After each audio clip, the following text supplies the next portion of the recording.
श्री रामकृष्ण लीला प्रसंग स्वामी शारदानंद जी द्वारा लिखित पाठ संख्या 274। श्री रामकृष्ण देव का मानव भाव। दैनंदिन जीवन में उनके भीतर जिन विषयों का परिचय मिलता था उसका विवरण।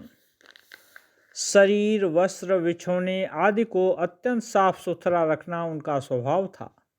जिस वस्तु को जहाँ रखना चाहिए स्वयं उसको वहाँ रखते थे तथा दूसरों को भी उसी तरह रखने को वे शिक्षा दिया करते थे। किसी के द्वारा इसके विपरीत आचरण किए जाने पर वे असंतुष्ट हो जाते थे। कहीं जाते समय अंगोछा, बटुआ इत्यादि आवश्यक वस्तुएं ठीक ठीक ले ली गई हैं कि नहीं, इस बात का वे पूर्ण ध्यान रखते थे एवं वहाँ से लौटते समय भी किसी वस्तु को लाने में भूल न हो, अपने साथी तथा शिष्यों को इस बात की याद दिलाया करते थे। जिस समय जिस कार्य को करने को वे निश्चय करते थे, ठीक उसी समय उसे करने के लिए वे व्यग्र हो उठते थे। जिसके हाथ से जिस चीज़ को लेने को वे एक बार कहते, उसे उसके सिवा और किसी दूसरे के हाथ से नहीं लेते थे, इसलिए कि उनकी बात झूठी न हो जाए। इसके लिए यदि उन्हें बहुत समय तक कष्ट भी उठाना पड़ता तो भी वे उसे सहन कर लेते थे। किसी को फटे वस्त्र, छाता या जूते उपयोग करते जब वे देखते थे तो उसी समय वह समर्थ होने पर उससे नवीन खरीदने को कहा करते थे तथा असमर्थ होने पर कभी कभी स्वयं भी खरीद दिया करते थे। वे कहते थे कि ऐसी फटी पुरानी वस्तुओं का उपयोग करने से मनुष्य भाग्यहीन तथा श्रीहीन हो जाता है। उनके श्रीमुख से अभिमान तथा अहंकार पूर्ण वाक्यों का निःसृत होना एकदम असंभव था। निजी भाव या अभिमत को व्यक्त करते समय अपने शरीर का निर्देश करते हुए यहाँ का भाव, यहाँ का मत इत्यादि शब्दों का प्रयोग करते थे। शिष्य के हाथ, पैर, नेत्र, चेहरे आदि शारीरिक अंगों की गठन एवं उसके आहार विहार, चाल ढाल, निद्रा आदि आचरणों को अत्यंत सूक्ष्म दृष्टि से देखकर उनकी मानसिक प्रवृत्तियों की गति तथा कौन सी प्रवृत्ति का कहाँ तक आधिक्य है इत्यादि विषयों का वे इस तरह निर्णय कर लेते थे कि अभी तक उसका व्यतिक्रम होते हमने नहीं देखा है। बहुत से लोग कहा करते हैं कि श्री राम कृष्णदेव के समीप जो लोग जाते थे उनमें से प्रत्येक की यह धारणा थी कि श्री राम कृष्णदेव दूसरों की अपेक्षा उससे ही अधिक प्यार करते थे। हमें ऐसा प्रतीत होता है कि प्रत्येक व्यक्ति के जीवन के सुख दुख आदि के साथ उनकी जो प्रगाढ़ सहानुभूति थी वही इसका कारण था। सहानुभूति और प्यार ये दोनों यद्यपि भिन्न वस्तुएं हैं, फिर भी शेषोक्त वस्तु के बाह्य लक्षण के साथ प्रथमोक्त की विशेष भिन्नता नहीं है। इसलिए सहानुभूति को प्रेम कहकर मानना कोई विचित्र बात नहीं है। प्रत्येक वस्तु का चिंतन करते समय उसमें तन्मय हो जाना उनके मन का स्वाभाविक गुण था। उससे ही वे प्रत्येक शिष्य की मानसिक स्थिति को ठीक ठीक समझ सकते थे तथा उसके चित्त की उन्नति के लिए जो कुछ आवश्यक है उसकी भी वे ठीक ठीक व्यवस्था कर देते थे।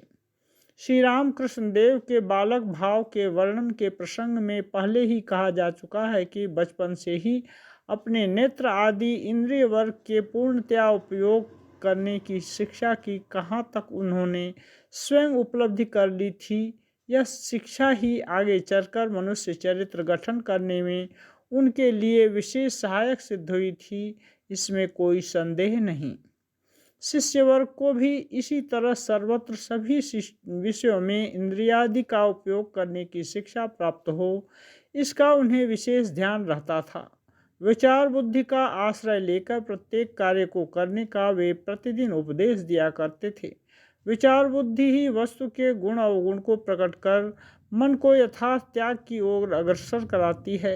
इस बात को बारंबार उन्हें कहते हुए हमने सुना है। बुद्धिहीन या एक देशी बुद्धि वालों का उनके समीप कभी भी आदर नहीं था।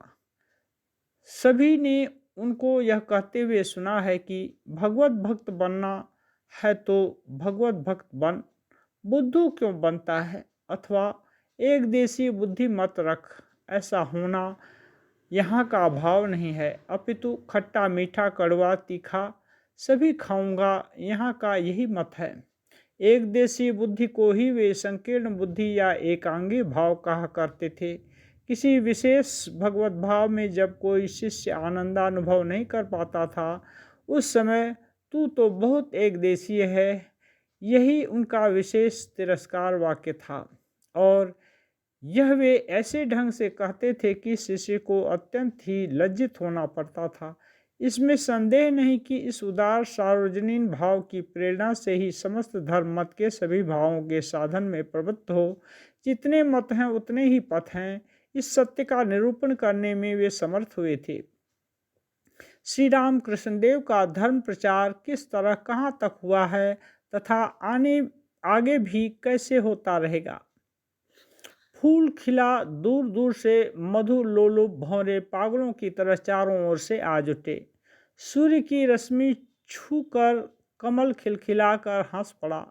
उसकी पंखुड़ियां खुल गई और पैरों को और भौरों को जी भर मधु लेने दिया। उसने इस काम में थोड़ी भी कृपणता नहीं की। पाश्चात्य शिक्षा से एकदम अछूत रहकर भारत में प्रचलित कुसंस्कार कहने वाले धर्म भाव के द्वारा अपने गठित जीवन में श्री रामकृष्ण देव ने संसार को जो धर्म मधु प्रदान किया, इससे पूर्व क्या उसका अमृतमय आनंद आस्वाद उसे और कभी प्राप्त हुआ है। जिस महान धर्म शक्ति का संचय कर उन्होंने अपने शिष्य वर्ग में उसे संचारित किया है, जिसके प्रबल उच्छ्वास से 20वीं सदी के विज्ञान के आलोक में भी लोग धर्म को भी एकदम प्रत्यक्ष विषय समझने लगे हैं और सब धर्मों के भीतर एक अपरिवर्तनीय जीता जागता सनातन धर्म स्रोत प्रवाहित होते देख रहे हैं, क्या इससे पूर्व संसार ने और कभी उस शक्ति का परिचय अभिनय देखा है। जैसे वायु एक फूल से दूसरे फूल की ओर जाती है, वैसे ही मानव जीवन क्रमशः एक सत्य से दूसरे सत्य पर पहुंचता है, एक अपरिवर्तनीय अद्वैत सत्य की ओर धीरे धीरे अग्रसर हो रहा है। और एक दिन ऐसा आएगा जब वह अत्यंत अपार अवांग मनुष्य गोचर सत्य की निश्चित उपलब्धि कर पूर्ण काम बन जाएगा। क्या कभी संसार में इसके पहले यह अभयवाणी सुनाई गई है। भगवान श्री कृष्ण, बुद्ध, शंकर, रामानुज, चैतन्य देव आदि भारत के तथा ईसा मोहम्मद आदि बाहर के धर्माचार्यगण धर्म जगत के जिस एक देशीय भाव को दूर करने में समर्थ नहीं हुए, अपने जीवन में संपूर्ण रूप से उसे विनष्ट कर विपरीत धार्मिक मतों में यथार्थ समन्वय रूप असाध्य साधन करना एक निरक्षर ब्राह्मण बालक के लिए कैसे संभव हुआ। क्या ऐसा चित्र और कभी किसी ने देखा है। हे मानव, धर्म जगत में श्री रामकृष्ण देव का उच्चासन कहाँ पर प्रतिष्ठित है, यह निर्णय करना यदि तुम्हारे लिए संभव हुआ तो बताओ। किंतु इस संबंध में कुछ कहने का हम साहस न कर सके।